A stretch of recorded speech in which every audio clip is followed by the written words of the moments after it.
حضور علیہ صلاۃ والسلام نے فرمایا کہ لوگوں، لین دین میں نا انصافی اور کمی نہ کیا کرو، پہلی قوموں پر عذاب اسی گناہ کی وجہ سے آیا۔ بعض قوموں پر اللہ کا عذاب اسی گناہ کی وجہ سے آیا ہے، اس کی ناپ تول میں انصاف سے کام۔ اب ایک تو ظاہری شکل ہے کہ دینے والا صحیح دے، جس کا حق ہے دوسرے فریق کا وہ حق پورا دے، اور لینے والا بھی اپنے حق سے زیادہ نہ لے۔ تو اس کا تعلق صرف ناپ تول سے نہیں ہے، بلکہ اس کا دائرہ بہت وسیع ہے کہ جس پر جس کا حق ہے، چاہے وہ مزدور ہے، چاہے وہ ملازم ہے، چاہے وہ دفتر کا کام کر رہا ہے، چاہے تعلیمی تربیتی ذمہ داریاں اس کے سپرد ہے،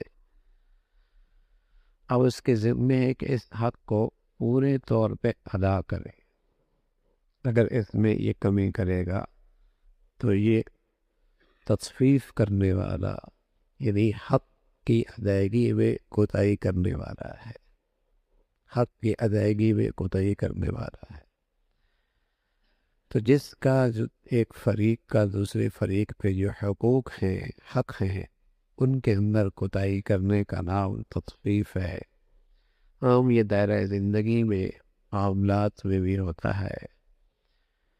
کہ آدمی دفتر کا ملازم ہے، مزدور ہے، یا تعلیمی تربیتی ذمہ داریاں اس کے سپرد ہیں،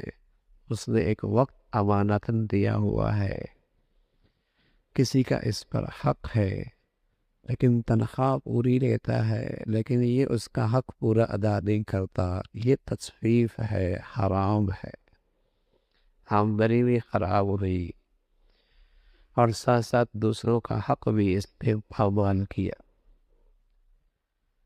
تو فرمایا کہ ناپ تول میں کمی کیا کرو، یعنی ہر ایک فریق دوسرے کا حق پورا طور پہ ادا کرے۔ اللہ کے نبی صلی اللہ علیہ وسلم نے اس شخص کے لیے رحمت کی دعا دی